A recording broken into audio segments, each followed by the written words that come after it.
So আপনি যদি ইনকিলাব চান, মানে পূর্ণাঙ্গ বৈপ্লবিক রূপান্তর চান, যেই ধরনের রূপান্তর রাসূলুল্লাহ আনছিলেন, কোন কাফেরের কথা আমরা বলতেছি না, রাসূলুল্লাহ আনছেন, যেটাকে আবুল হাসান নাদভী সহ অনেকে বলছেন যে পূর্ণাঙ্গ বৈপ্লবিক রূপান্তর তারা আনছেন, ইসলামের বিপ্লবের কথা তারা বলছেন। এই বিপ্লবটা যদি আপনি চান, আপনি রাসূলুল্লাহ সাল্লাল্লাহু আলাইহি ওয়াসাল্লামের পদাঙ্ক অনুসরণ করতে হবে। এবং সাল্লাল্লাহু আলাইহি ওয়াসাল্লাম তিনি শুরু করছেন তার ঘর থেকে, তার প্রতিবেশীদের থেকে, তার মহল্লা থেকে, পাড়া থেকে, এখান থেকে আপনার কাজ শুরু করতে হবে। এবং যদি নবী এবং আম্বিয়া কেরাম আলাইহিমুস সালাতু ওয়াস সালাম তাদের শেখানো মূলনীতি অনুযায়ী এবং সত্যকে গোপন না করে আপনি এই দাওয়ার কাজটা করেন, আপনি এই আমর বিল মারুফ নাহি আনিল মুনকারের কাজটা করেন, আপনি মানুষের কাছে যান এবং আপনি আল্লাহর প্রতি সৎ থাকেন, ইনশাআল্লাহ আপনি দেখবেন সমাজের মধ্যে কয়েকটা বিষয় ঘটবে। প্রথম যে বিষয়টা ঘটবে সেটা হলো সত্য এবং মিথ্যা স্পষ্ট হইতে থাকবে।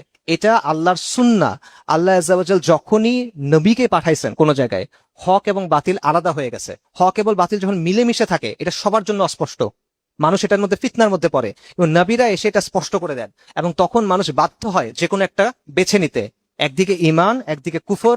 এইবার সমাধান হবে। সেই সমাধান আল্লাহ আযাব দিয়ে আনতে পারেন, সেই সমাধান আল্লাহ হিজরতের নির্দেশ দিয়ে আনতে পারেন, সেই সমাধান আল্লাহ জিহাদের ফি সাবিলিল্লাহর মাধ্যমে আনতে পারেন। কিন্তু আগে ওই হুজ্জতটা কায়েম করতে হবে, আগে সমাজকে ভাগ করে দিতে হবে।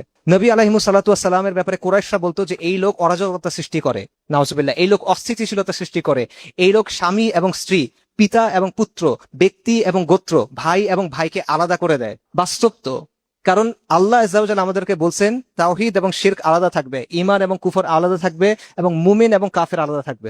এই কাজটাই নবীরা করছেন, এই কাজ আপনার করতে হবে। আপনার কুফর এবং শিরক, কুফর শিরক আর ঈমান এবং তাওহীদ আলাদা করে দিতে হবে, এটা স্পষ্ট করতে হবে। এবং এইভাবে যদি আপনি কাজ করেন, ছোট থেকে শুরু করে, ইনশাআল্লাহ আল্লাহ এই কাজটা করে দিবেন।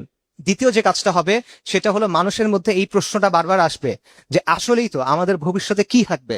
আমাদের ভবিষ্যতে কি আল্লাহর নিজাম থাকবে নাকি গায়রুল্লাহ নিজাম থাকবে? এখানেও সে কোনো না কোনো একটা জিনিস মেনে নিতে বাধ্য হবে। যে কোনো একটা নেক, আপনার দরকার নাই, আপনার দায়িত্ব না যে সবাইকে এদিকে নিয়ে আসা, আপনার দায়িত্বটা পৌঁছায় দেওয়া। এবং আপনি যদি পৌঁছায় দেন, তারা কোনো না কোনো একটা অংশের দিকে যাবে, এবং যখন তারা কোনো না কোনো একটা অংশের দিকে যাবে, তখনই সমাজ উর্বর হবে এটার সমাধানের জন্য।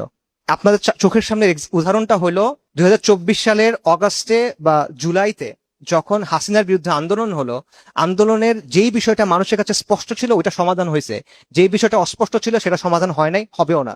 স্পষ্ট ছিল যে প্রশ্ন হলো হাসিনা থাকবে না হাসিনা যাবে, এটা ছিল মূল প্রশ্ন, এবং সবাই এই প্রশ্নে একটা না একটা অবস্থান নিছে, তাই এটা সমাধান আসছে। কিন্তু হাসিনা যাওয়ার পর কি হবে এটার উত্তর মানুষের কাছে স্পষ্ট ছিল না, এটা নিয়ে আলোচনাও ছিল না, এই কারণে এটা কোনো সমাধান আসে নাই।